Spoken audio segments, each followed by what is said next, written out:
right. So we've got Eddie and Simone here. Even though this is only 50% of the ownership group, I'm so excited because if we had too many of you guys, we had all four of you, it would have been way too much.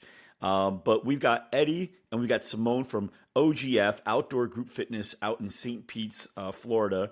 And I've known you guys for a couple years now. You just opened your gym like 2 years ago. You just celebrated your 2 year anniversary, September 1st.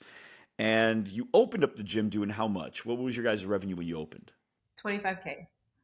25K, which is incredible. A lot of people don't do that. But then on top of that, here you are, a 2 year anniversary, and you're already doing 83K per month, right?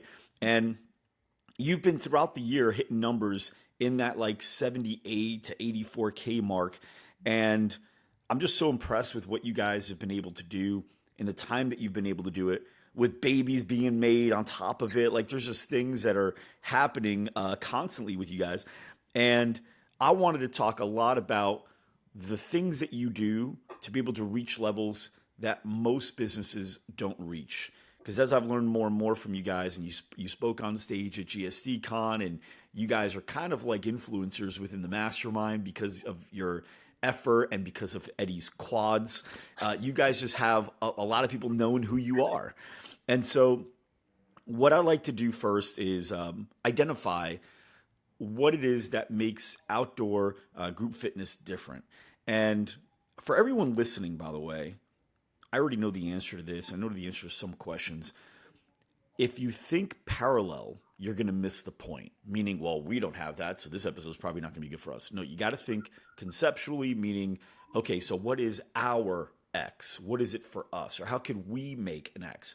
Okay, because whatever makes you different or whatever will make you different probably won't make other people different, but it doesn't matter. The goal is what can we do to make us different?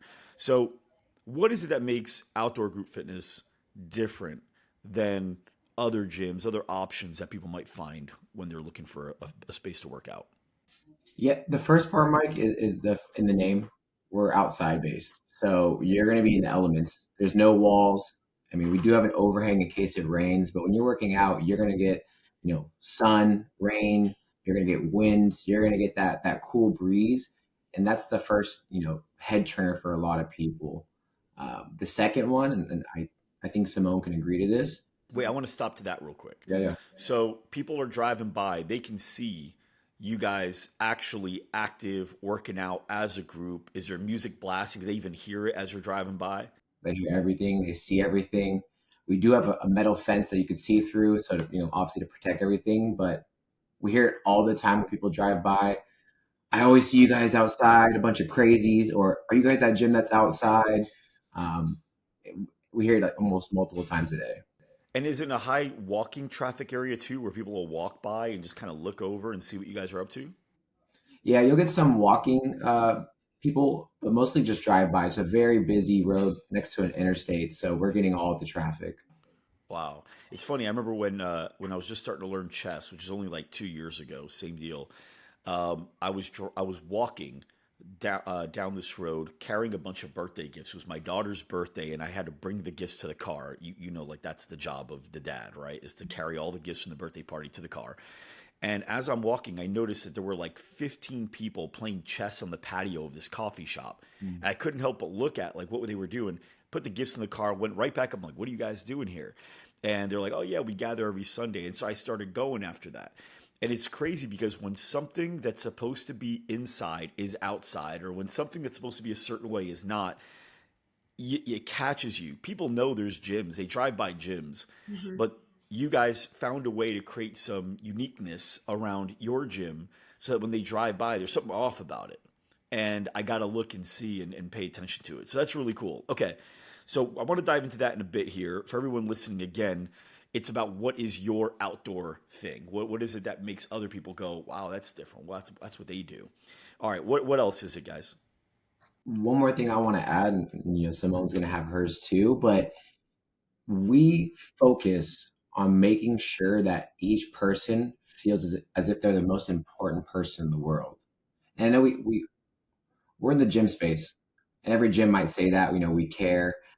But Mike, when you walk to OGF, as soon as you park your car, if we know you, we're yelling your name from the parking lot. It's outside, right? We don't know your name, we're running up to you, shaking your hand, or giving you a high five right away, welcoming you in. When you're here, we're not only just saying like, "What's your name?" We're knowing about your kids, your job, your career, your challenges, what goals you crushed last workout, what you're coming in for today, and you're getting that whole experience throughout the entire workout. What's cool about what we do is we have two coaches every session, so the fact that you're getting hit from multiple angles, regardless of where you're at, but we carry that all the way through until the very end.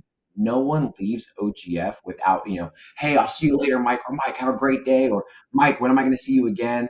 Everyone's getting noticed from the moment they walk in to the moment they walk out.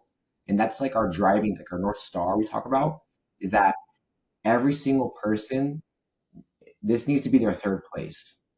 They have work, they have home. A lot of people are lacking that third place, and we want to be that third place. So that's tied into everything we do. It's part of their life. Yep. It's not like a workout that they inserted into their life. It's part of their life.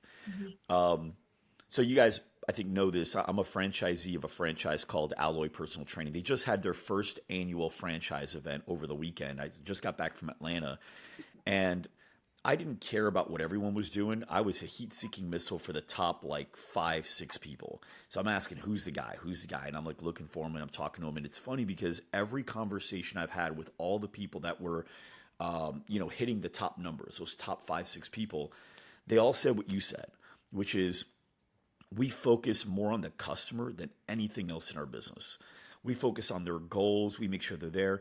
One guy articulated it very well, which is if they signed up to work out with us, they already decided to pay more to get this goal than they would have anywhere else. They decided to pay more to work out with us.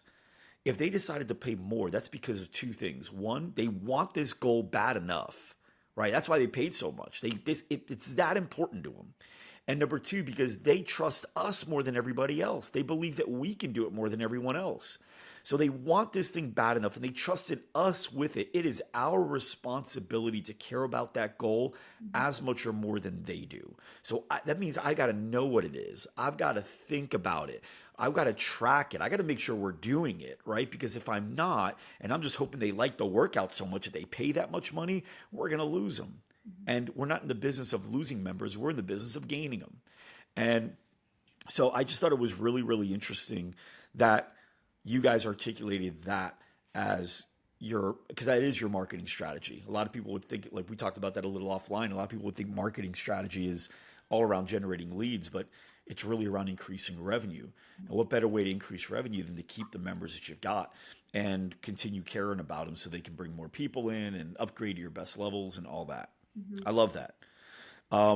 You guys have a really solid team, and it starts with any company. It starts at the leadership level, and you have 4 owners, right? Mhm. 4 owners, and so we've got Eddie and Simone here. Who are the other two? My husband Mike and his wife Jen. Okay, your husband Mike, and then his wife Jen. Hmm. And so I've gotten to meet all of you several times. You all come to GSD Con, which is great. But how do you guys make your partnership work? I mean, a lot of people have a hard time with two. And the few I've seen with three have a very difficult time. And you guys do it with four. Hmm. And at least from my perspective, when I see you guys interact and I see you guys, at GSTCon, it seems like a very healthy dynamic. So why does it work so well? How have you figured out how to make partnership work? Yeah. We come from different backgrounds of just careers or life in general. And I think that one thing that really brought us together is just the inspiration that started from the park days. Eddie would train, I actually was one of his clients from a previous gym. Um, and he started the park workouts. And I brought my husband along. I met Jen there, and we were just inspired from the growth that started at just park workouts, a couple dumbbells, a couple of bands, nothing crazy, nothing fancy, and it just grew within a couple of months. Um, and really, that's what brought us together to start. Obviously, throughout the whole journey, I think now 3 years since we just came up with concept and got to work on it, we definitely had tough conversations, and I think coming to the table with genuine interest in mind for each other was the first thing. No one was out there for me. It's for us. It's for the greater good of what we're trying to build. That's really cool. Hmm. And so, what are some of the things that you guys have like found friction on typically? Like, what's one topic that's come up? Eddie, you got one? There's not one that comes to mind, but when, as you know, Mike, when starting a business, you have this grand vision, but along the way, there's unexpected things that come up, Hmm. big or small. And being able to work together to head on those challenges without having a clear answer right away. We all have great ideas sometimes, but it's deciding, okay, whose idea are we going with? What are we going to execute on first? We've had many of those times before. And the idea behind it, like Simone said, is putting our self to the side, and what's one of our core values is win together. So what is the greater good for all of us? But most importantly, what's the greater good for our team? What's the greatest good for our members? And whenever we're facing some sort of challenge, we always go back to those questions, like what's in it for our team, what's in it for our members, and that's a win for us.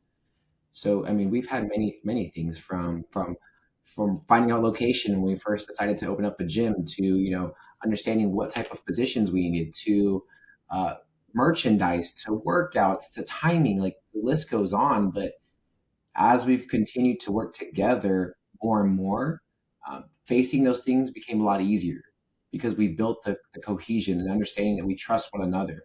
Like I trust Simone with this decision, or I trust Jen with this decision, or Mike's going to take care of that, because it goes back to once again, like we all win together. Hmm. Now, when there's like equal voting, Hmm. is it usually husbands against wives or family versus family? It's actually husbands against wives, I think. Is that the most common? I'd say so. I was just thinking about it too. Our personalities are very different. Our strengths are very much different than our weaknesses, and um, or each other's strengths. And I think over time, I've at least recognized that we very much complement each other. You've mentioned this before, the creator versus builder type of characteristics, and um, sometimes if we don't see each other's perspectives, it'll just drive us nuts. Like, how can you not see this, or how can she not see this? But over time, we've recognized, okay, Eddie's perspective is very much vision, creativity, and I have to understand that we need that component in order to launch an idea. Um, I'm very much the builder, so I look at the details, I find the holes, and so we need both in order to make something great. And it may have started where how can you not see it type of attitude, but it definitely very much right now at this stage we come to each other with these ideas like I need to bring this to Eddie so he can pick at it and vice versa. I love that. Hmm. All right, great. So the other thing that's the leadership level. Hmm. Now below that, one of the things that you have done very well is you've built out a really good team. So for everyone watching, listening, these guys have heard this before because I've said it too many times. But in order to grow a business, you've got to make sure you get the right people in the right seats, doing the right things right. And so right people means culture fit. In the right seats meaning skill fit, doing the right things, meaning like the actual activities that we've chosen as our priorities and the things that we're going to be working on, and right, which refers to the process. Like, are we doing it in the way that it needs to be done? Hmm. And so it really does start with making sure you got the right people in the right seats. And man, you've got an incredible team. So I'd like to know, how do you view the selection process for the people that you bring on the team? And also, how do you view the deselection process? Like when it's time to, maybe they're not a good fit and we just need to move on because it's not the right fit for the culture and what we're looking to build here. So let's start with the building part, and then I'd like to learn more about the deselection process. Honestly, the best people we've had on the team and still do really come from within. They started as members. I think right now of our leaders, our studio manager and head coach, they started as members, became coaches, and then we promoted them because they really see the vision and see the mission of the business and want to continue to be a part of it. Um, at first it was all about skill, focus on finding the skill. And we've definitely over time through growing pains recognized that uh, characteristics with core values in mind are the most important thing. So whenever we do any interviews or vetting process, it's all about core values first.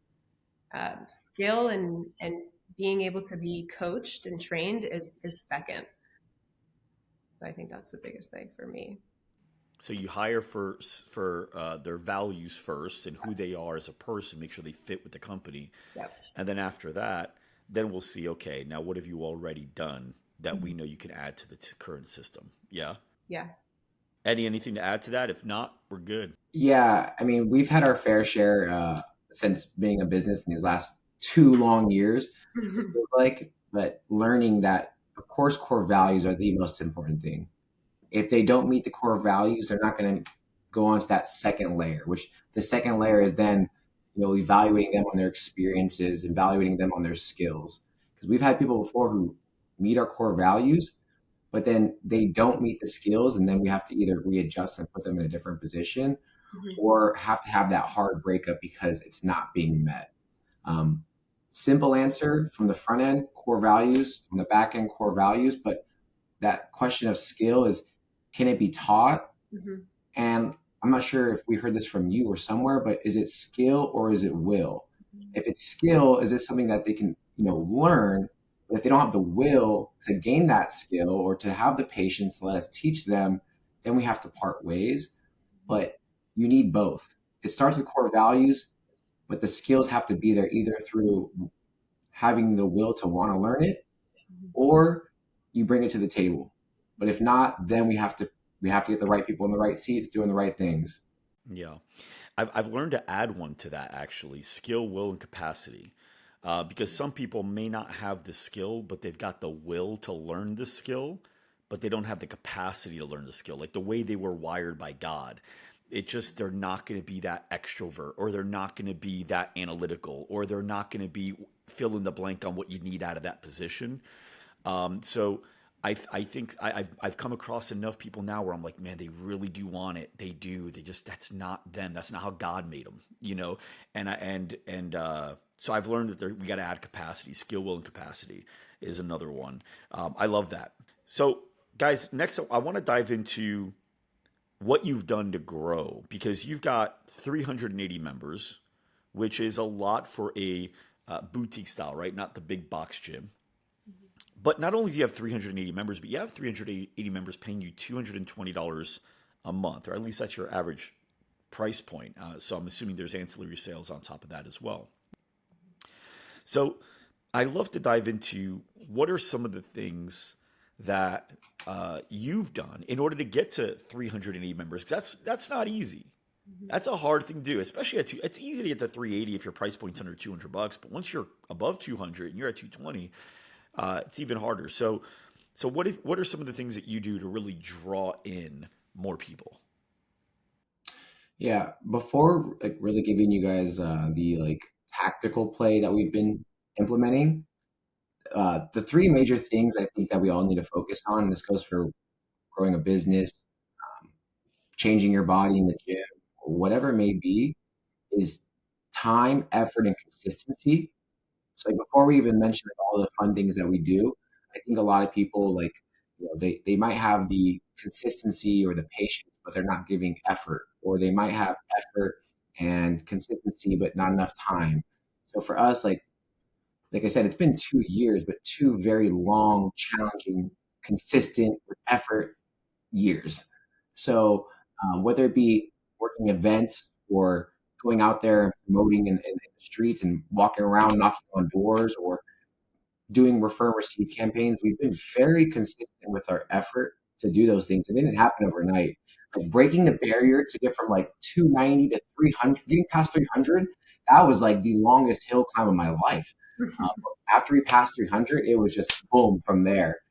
Uh, the first thing that we do, Mike, is understanding our avatar and where are they at.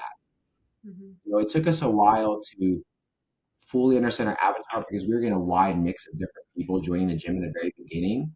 But as we started growing, we had a better understanding of our avatar.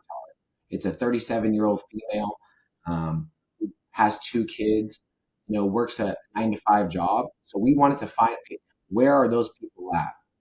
We realized they mostly live in apartment complexes. So we've been doing apartment workouts, going to local, there's so many apartment complexes in the area, Mhm. knocking on their doors to host workouts there. Run clubs have been such a big thing. So we started our own run club to promote people, to get people to come out and join us if you're a little intimidated to come to the gym. Um, we're doing what's trending right now, right? We know people are liking the Stanley Cups or the Yeti coolers. So we're going to do refer and receive campaigns like that to get attention going. On social media, what things.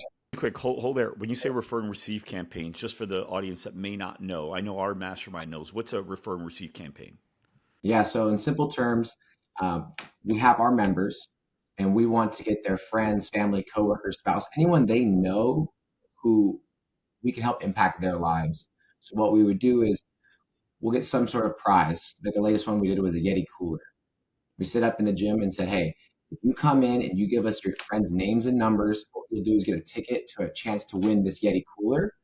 And we had people coming in just giving tons of tickets, just everyone's names. And on top of that, if they came into a workout, you got even extra tickets. So people were bringing their friends all from all over the place. And we had just one of the best months. Was it 2 months ago, Simone?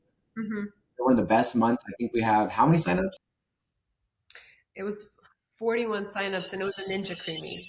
Oh, Ninja Creamy. That too. Yep, that too. It was a Ninja Creamy. I had 41 signups for it. Mhm. Wow, that's crazy. Yeah. Okay.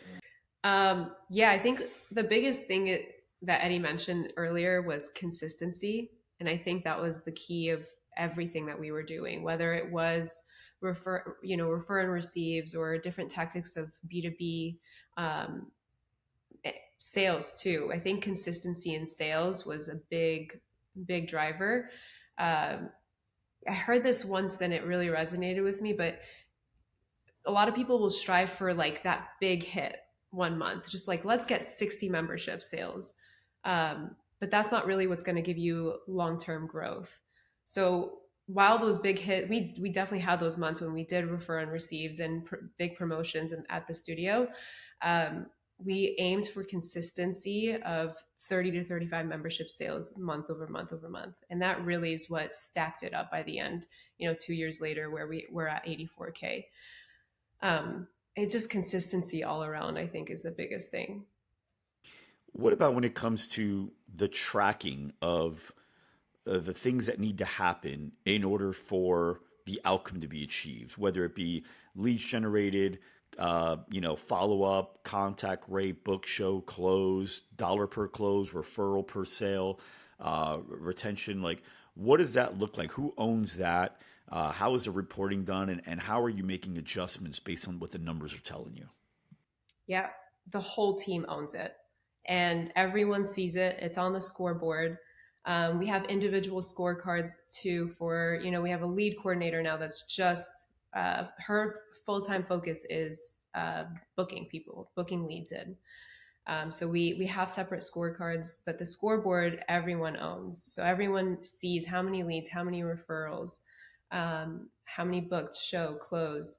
If there's a constraint one week, that's going to be the focus when we have our weekly team meetings. So if it's a show rate, let's think of some ideas of how we can drive that, whether it's a video recording text message or a picture of their welcome board, to really drive that.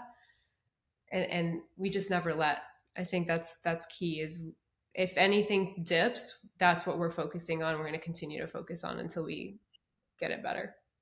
I guess that's what I'm kind of wondering too. When I say who owns it, who's in charge of making sure that it's accurate, and then who's also in charge of saying like, "Hey, our show rate's down. We got to fix this." Now our studio manager. Yeah, it used to be us as owners, but now it's our studio manager. Okay. Mhm. So before I go into that, because I do want to dive into how you chose a really good studio manager, because it sounds like you've got a really good one. Mhm. I actually want to dive also more into deeply. I want to dive into the things that you're doing to bring people in. Obviously, you've got the outdoor business, which is a driver, and you're blasting music and you're waving to people and you're doing all that stuff, which is great. Mhm. But you guys create a lot of content as well. So I guess who's in charge of the content to make sure that it's going out in the way that it needs to and it follows brand, and who's in charge of it? And then what are some of the targets that you have for your content? Meaning like how many pieces per week or whatever desired outcome. And then I think you do DMing. So I just love to learn a little bit about your content strategy. So my wife is the one who spears this on, and it's her alongside our newest position. Her name is Brittany. She's now our marketing manager. This is a new role that we've been working with for the last 2 months.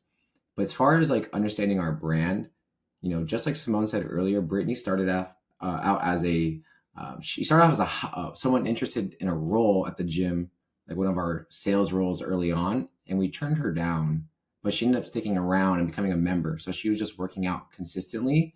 So she actually ended up really understanding our brand from a member side. She was attracted to it.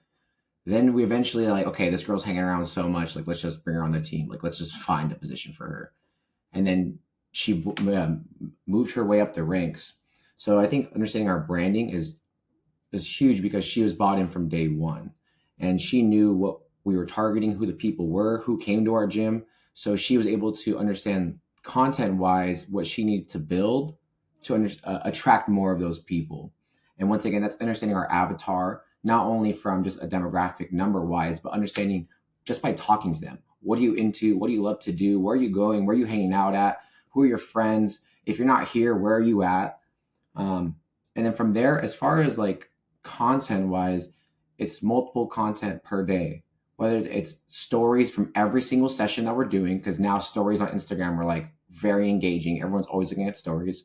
So every session we're doing stories. As far as Instagram goes, at minimum 2 posts per day, right? And this goes from either events that we're talking about or current trending things. We're constantly putting out content twice per day. And then from there is we're doing things that are going to get people excited, whether you're a member or a non-member. I know a lot of people preach community. For us, we're doing consistent events at the gym. I think October we have like 5 events happening. But for example, this past one we just had a paint night at the gym. So what Brittany's doing is tying in this content to not only attract our current members to get them to come out, but also attracting non-members to show like these are the things that we are doing. I think right now a lot of gyms always preach workouts, like this is what we do, this is the type of working out that we do. But for us, we want to take it to that next layer, right? We are looking to build a community. We're more than just a gym. If you're looking to become a better human overall with better connections, better people, better surroundings, we are that place. That's where like the true value lies. So that's where if you ever look at our social media, everything is tied into that. Mhm. I got to stop here for a second because I think I found the main thing for you. This is very, very unique. So I think I've heard like 10 gym owners at some point say, we're more than a gym. We're more than just a gym. But there's like, well, how though? Like I couldn't identify how. So you guys have like 5 events happening just in October. And so to understand this better, you guys are including your member base by doing something community, or like where you're building community within that business, and you do something like painting, like you said, right, or whatever. And I want to dive into a few other examples. But not only do you have now something that allows your people to connect in another way with each other, but you also have something to create unique content to be able to attract more people to it. Because what you guys know, and I hope other people are starting to learn this too, is there's a different reason why people join, and than it is why they stay. They might join to lose some pounds, or they might join to get stronger, but they stay because this is my family, right? Like these are my people. But I think everyone's yearning for that group, especially as we get older, it becomes very difficult to make friends, right? For especially for a lot of people, it becomes different. And definitely once you cross over into like a parent now or married now, like your friends start to shift a bit.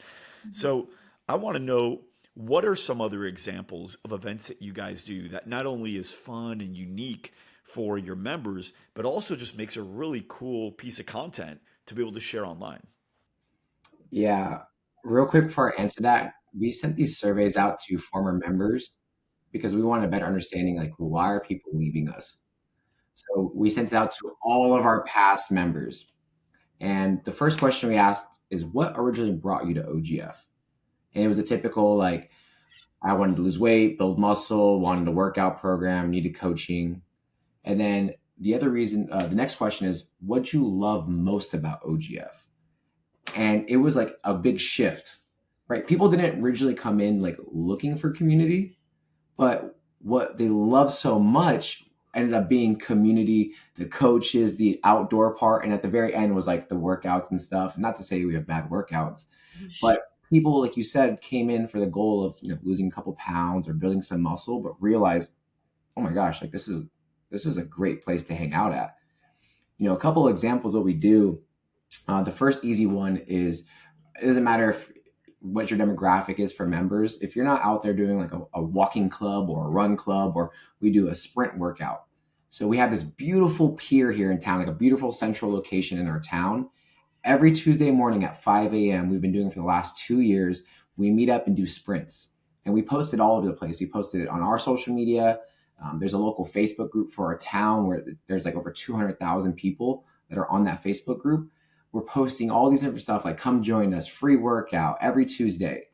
And we've been so consistent with it that every Tuesday we're averaging anywhere from like 60 to 80 people out there doing sprints with us, mostly non-members. And the cool thing is after the workout, we take an annual picture. We're always redoing a picture with everybody. But we always shout out, like, all right, who's going to OGF? Who's going to leg day after this? And we have so many members who come out and raise their hand, like, oh, I'm going to see you there. That is creating FOMO for these people who aren't members. And we start doing call to actions. We noticed that we had so many people coming out. We had our marketing manager, Brittany, come out and start doing photos. And she's like, all right, guys, if you guys want photos of yourself running, go on our Instagram page. It's going to be on the link tree in the bio. So then that's drawing people to our Instagram. And we have systems in place where our team is already seeing those people who are coming to our Instagram and DMing them right away. Come out for a free session. Hey, let's get you booked up. Let's get you scheduled up. And that's been such a consistent thing that we've been getting so many members just by being consistent outside the gym.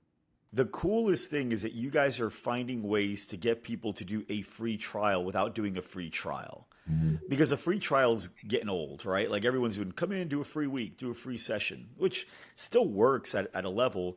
But you guys aren't saying come in and do a free week. Hey, we do these sprints. Come in and join us for free. 100%, right? If you guys want to do this, you're in the community. How cool is that to be able to come and experience the community and the culture, not necessarily the gym and the workout? And even though it's a lot of guests, you're going to meet a lot of members as well, and that's going to help sell because you're not the one that has to sell it. They're selling it because I'm sure there's a lot of camaraderie building between members and guests, right? This is one of the coolest things. I had no idea you guys were doing this. In fact, I want you guys to be on a power call for the mastermind talking about that one thing. So Sky, just make a note of that. But this is to me, this is the coolest thing that you guys have done. And you've done a lot of cool stuff. Okay. So I want to know, so you did the sprints. What are some other examples that people have really enjoyed? I think too, like we do a ton of events, but one thing that's really coming to mind right now is we do have an Instagram DM group page, which sounds like there really wasn't much involved in planning. I think it started with you, Eddie, just to gather some traction for doing some runs here and there, some extra workouts here and there, and I think now we have like over 200 people in that group chat. And we have a majority members, but there's actually a lot of non-members in there too. And it's a constant, I mean, we're getting like 40 messages a day. It's constantly moving. And, just this week we have a hurricane that we're expecting today. And everyone's just constantly on there. Hey, if you're looking for water, this is where you can find it. Or, hey, if you're in evac, zone A, like you're more than welcome to come, stay with us. And it's just such an amazing community. And even someone mentioned it today or the other day was saying like, wow, this chat alone is just the most valuable piece right here. Um, because you have a community that can help you with anything. People have businesses and they're saying they're looking for a new job opportunity, or they're opening positions with their business, and it's constant, constant, constant. I think that's a huge component there. Really quick, what tool are you using for the chat? Instagram DMs. But when they say like this chat is the most valuable, this group chat is the most like some of the most valuable things here. It's an Instagram group chat. Yeah, just called OGF. So like what, 4 years ago, Facebook groups were big. Now they're kind of like fading off a little bit. Mm-hmm. But man, everybody's on Instagram. So Mm-hmm. like having an Instagram group chat where because you can add people easily.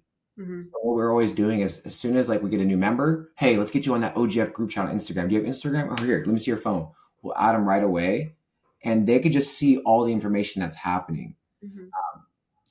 To Simone's point, I think so many gyms try to focus on bringing people into their community, which, like you said, like the free trial, all that stuff's nice, but we're bombarded with it every day, right? Mm-hmm. We're taking our community out to the public and letting them advertise for us. We're taking our community out and letting the rest of the world see them. They're seeing this connection, the people having fun, smiling, people, like-minded or similar ages or similar body types. Like, okay, like they're having fun. Who are they? Whether it be local run clubs, events. One of the biggest events we do is called Field Day, where we rent out one of the big parks in town and we're doing like dodgeball, flag football, all these different things. And we have a bunch of vendors out and people can't help to say, like, what is going on over there? We're always trying to preach our community outside, just so our community can grab them and bring them inside. I want you guys to help me with something I'm struggling with in my mind because what I'm not going to say is it won't work because it is working for you. My brain needs to understand how. And so you said we use a chat. It's just Instagram chat. You just label it OGF. So you add all your members to it, right? Somebody becomes a member, you just add them to the chat, right? If somebody doesn't become a member, you take them out of the chat, right? If they quit, Nope. you leave them in. So how big is that chat right now? Over 200 people. Over 200. And so now the question I've got is because with Facebook groups, you make a post and then everyone can comment on that post. And so it's easy to keep things organized. In my brain, I'm seeing like just constant stuff and you have to scroll up. So in my brain, the way I'm like ignorantly thinking, because I say ignorant because I've never been a part of a group chat that big before, I'm thinking like this is chaos. But it works for you. And so why does it work? Like I feel like it would be chaos. Hey, just because it might be chaos for you doesn't mean it's gonna be chaos for everybody. You know what I'm saying? You got to go where the fish are, and if that's where they're at, they're hanging out. Instagram is one of the most popular apps there is, right? People are opening it every single day, multiple times a day, and when you get that big notification on the top right hand corner, you can't help but want to click it. And when they're there, they see all the messages going through.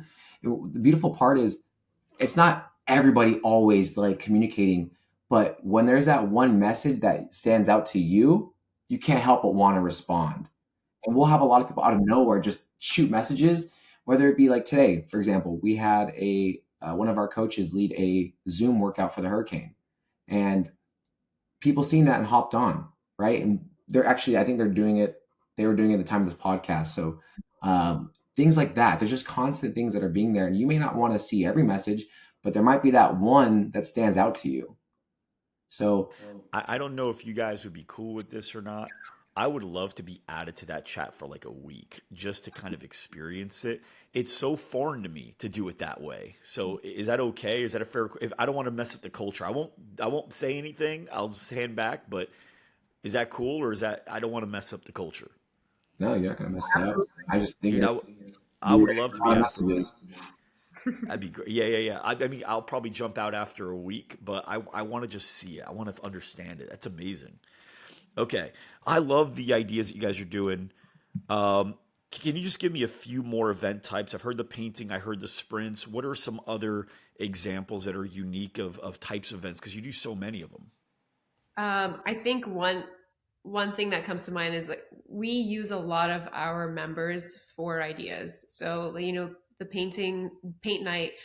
One of our members actually is a beautiful artist, and she actually painted a lot of murals at our gym. And so we asked her to lead that paint night at the gym. We have another member who is a salsa dance teacher, and we asked him to lead a set. I think that's what we're doing in October is leading a salsa class at OGF, but he's leading it. Um, Things like no shower happy hours. Sometimes they're at the studio, and sometimes we're coordinating with local bars and businesses to maybe get a free drink for our members when they go there. But I think at least every other week there's some community event that we're promoting. Now I know the one that has the sprints, you invite guests, but do the paintings and the salsa nights, are they all like that too? Like we're just free to come, just enjoy? No, we have some events that are free, and we have some events that we charge. We're no matter if you're a member or not, because we're obviously paying out of pocket for certain things that we will charge. But all of our events are open to members and non-members. Mm-hmm. Wow. And because you know your you know the area that you're in, St. Pete's is pretty nice area. Mm-hmm. You're not worried about bringing in a lot of the wrong demographic. You probably don't get too much of that, right? I mean, we've had one-off scenarios, but also too, like, I don't want to say we're for everybody because the riches are in the niches, but we're going to give everyone an opportunity to come work out at OGF. It doesn't matter like who you are. Everyone gets a free trial on that first day. So we may, I don't want to assume I know this person, but I'm going to give them a chance.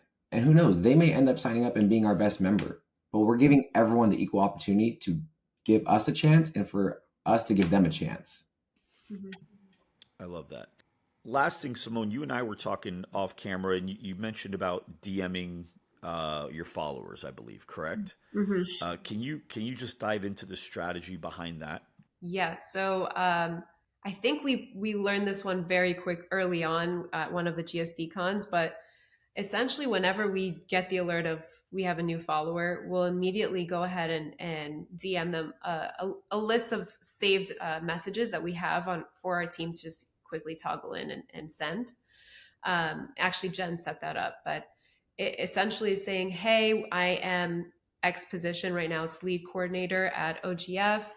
Thank you for the invite. I'd love to get you set up for a free session. What are you currently doing for fitness? So we're always ending with a question to get some answer back.